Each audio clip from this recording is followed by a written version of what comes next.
अवघ्या काही दिवसांवर येऊन ठेपलेल्या लाडक्या गणरायाच्या आगमनाची तयारी आतापासून सुरू झाली आहे। गणेश भक्तांना या उत्सवाची ओढ लागलेली आहे, तर दुसऱ्या बाजूला मूर्ती बनवण्याचे कामही जोरात सुरू आहे। यावेळी मोठ्या मूर्तींना शेवटचा हात फिरवला जात आहे। यावेळी गणपतीचे अनेक प्रकारचे रूपे बघावयास मिळाली आहेत, जसे की शिवशंकराच्या रूपाने विठ्ठल, विष्णू, नटराज तसेच बालगणेश आदी विविध प्रकारच्या गणपतीच्या मूर्ती बनवल्या जात आहेत।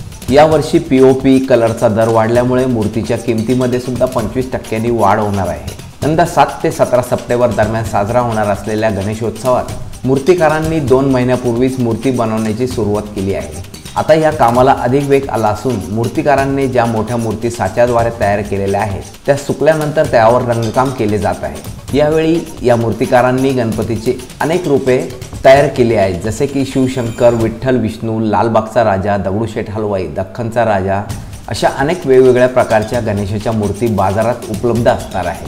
रवींद्र शेवाळे, मी नाशिककर न्यूज, कळवण।